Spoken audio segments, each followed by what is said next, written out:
আসসালামু আলাইকুম। আজকে আপনাদেরকে দেখাবো কিভাবে কাঁচা আমের আচার বানালে সারা বছর ধরে আপনারা সংরক্ষণ করতে পারবেন। আমি আমগুলোকে এইভাবে 4 টুকরা করে ছিলে হলুদ পানিতে রেখে দিলাম মিনিট 10-এর জন্য। হলুদটা ভালোভাবে মিক্সড হয়ে গেলে এটাকে একটা চালনিতে করে নিয়ে পানিটা ঝরিয়ে এর ভিতরে কিছুটা লবণ আর হলুদ মিশিয়ে ভালো করে মাখিয়ে নেব। লবণ দিলাম 1 চামচ আর 1 চামচ হলুদ দিলাম।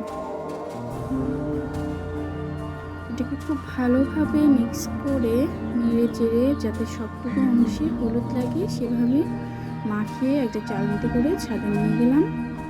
কড়া রোদে 4 ঘন্টার জন্য শুকাতে দিলাম। ওদিকে চলে আসলাম আমের জন্য মশলাটা রেডি করতে। কড়াই গরম হলে তাতে দিয়ে দিলাম 1 মুঠ পাঁচফোড়ন। আপনারা এই পাঁচফোড়নটা ধীরে সুস্থে ধৈর্য নিয়ে ভাজবেন।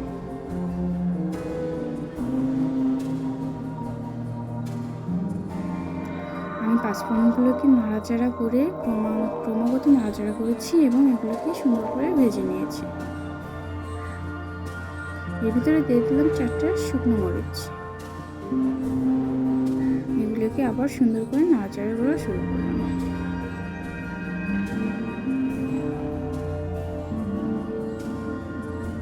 তারা খেয়াল রাখবেন পাঁচফোড়নগুলো এবং মরিচটা যেন কোনোভাবে পুড়ে না যায়।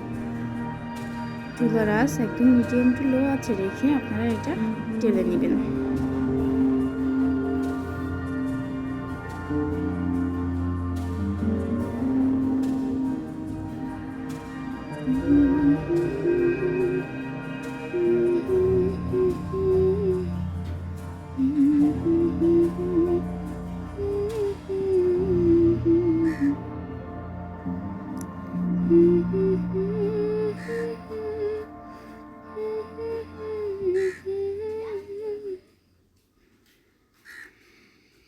তারপর সুন্দর করে ভেজে নিয়ে এভাবে লাল করে ভেজে নিলে একটা স্মেল বের হবে।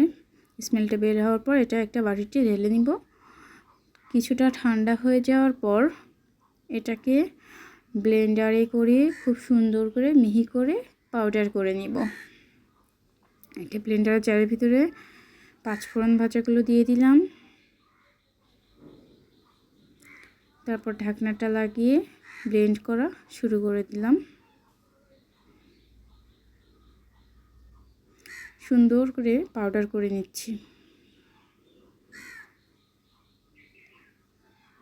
মশলাটা ভালো করে পাউডার করা হলে তখন আর মুখের নিচে দানা দানা বাঁধে না। তারপর একটা কড়াইতে সরিষার তেল নিয়ে নিলাম। চুলার আঁচ একেবারে লো আঁচে রেখে আপনাদেরকে দেখিয়ে দিচ্ছি।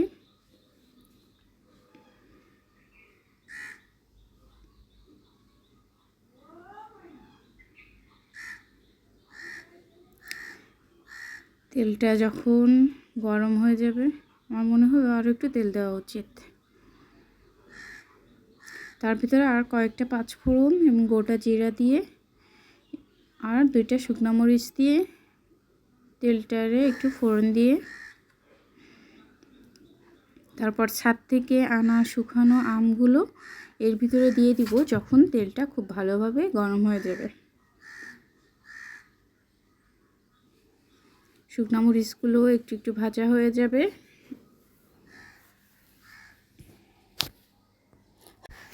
শুকনো মরিচ এবং ফোড়নটা ভাজা হয়ে গেলে এর ভিতরে ওই শুকানো আমগুলো দিয়ে দিব। দেখুন আমার আমের ভিতরে কোনো পানি নেই, রোদে সব পানিটুকু শুষে নিয়েছে।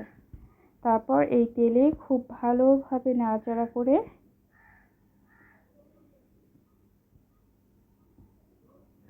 আপনারা এই কাজটা অত্যন্ত ধীরে সুস্থে করবেন। আমার প্রায় ঘন্টাখানেক লেগেছিল। আমি ধীরে সুস্থে করেছি। ধীরে সুস্থে করলে কি হয়, আপনার জিনিসটা খেতে সুস্বাদু হয়, প্লাস পুড়ে যায় না, কোনো টক্সিক ভাব থাকে না এটার ভিতরে। চুলার আঁচটা দেখুন একটু হাই করে নিয়েছি। এগুলো ভাজতে আছি যাতে এর ভিতরে কোনো প্রকার পানি না থাকে। সুন্দর করে আমগুলো ভেজে নিব।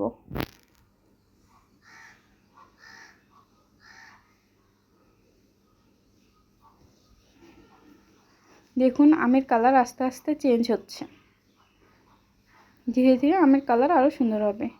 আপনারা অতিরিক্ত হাই আছে যদি ভাজেন সেক্ষেত্রে এটা পুড়ে যাবে। আপনাদেরকে খেয়াল রাখতে হবে কোনোভাবে আমগুলো যাতে পুড়ে না যায়, আবার কালারও সুন্দর হতে হবে। ধীরে সুস্থে নেড়ে চেড়ে এটাকে আপনারা রেডি করবেন।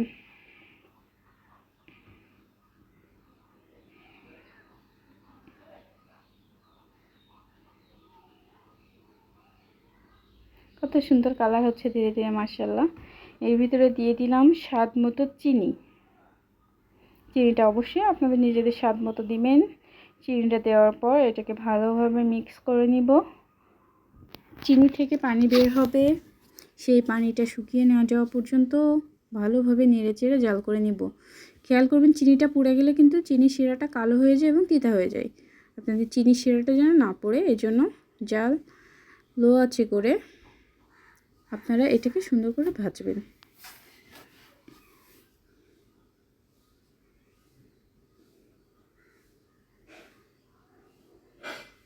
আমি আবারও বলছি, চিনির শিরাটা যেন পুড়ে না যায় সেদিকে আপনারা খেয়াল রাখবেন। এরপরে ভিতরে দিয়ে দিলাম হলুদ কালারের জন্য। হলুদটা দিয়ে ভালোভাবে মিক্স করে নিলাম।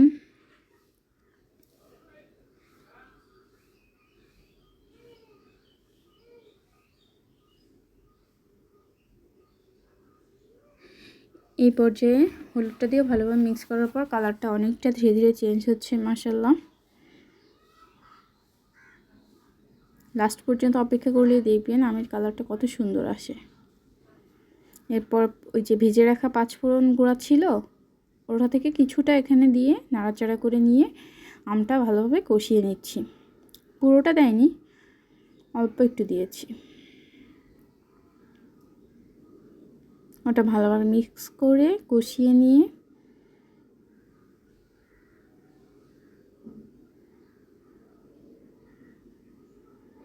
তারপরে বাকি পাঁচফোড়নের গুঁড়াটুকু এর ভিতরে দিয়ে দিলাম। একবারে ব্লেন্ডারের জারটা পরিষ্কার করে ওর ভিতরে সবটুকু গুঁড়া দিয়ে দিয়েছি।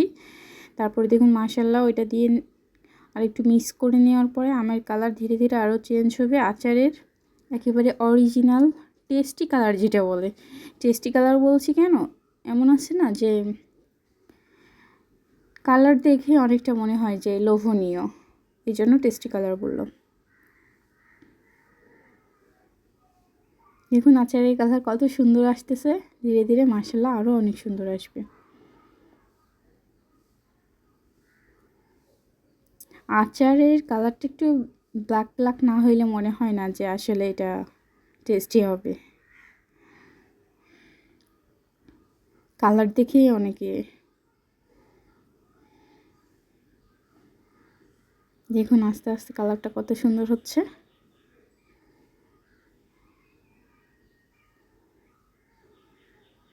কিছুক্ষণ রেখে দেওয়ার পর দেখুন আমি আবার এসে এটাকে নেড়ে চেড়ে দিচ্ছি। আলহামদুলিল্লাহ আচারের কালারটা পরিবর্তন হওয়া শুরু করেছে, এটার অরিজিনাল কালারে চলে আসতেছে। আসলে যে কালারই আমি আনতে যাচ্ছিলাম অনেকটা লোভনীয়। এ পর্যায়ে চুলার আঁচ অফ করে দিয়ে কিছুটা হোয়াইট ভিনেগার নিলাম। এই হোয়াইট ভিনেগারটা আপনাকে এটাকে ফ্রিজে বা কোনোভাবে রাখা ছাড়াই সারা বছর সুন্দর থাকবে। হোয়াইট ভিনেগারটা দিলে আমের আচারটা অনেক দিন পর্যন্ত ভালো থাকবে। আপনারা 6 মাস 1 বছর রেখে খেতে পারবেন এইভাবে আচারটা বানালে, কারণ এটাতে কোনো পানি নেই। যদি পানির কোনো আঁচ থেকে যায় সেক্ষেত্রে আচারটা নষ্ট হয়, পানি না থাকলে কিন্তু নষ্ট হওয়ার কোনো সম্ভাবনা নেই। দেখুন কত সুন্দর। আপনারা নিশ্চয়ই এভাবে বাসায় একবার করে দেখবেন। তারপর যদি কখনো এভাবে আচার বানানোর পরেও নষ্ট হয়ে যায় তখন আমাকে বলবেন, আমি এভাবে করে রেখেছি।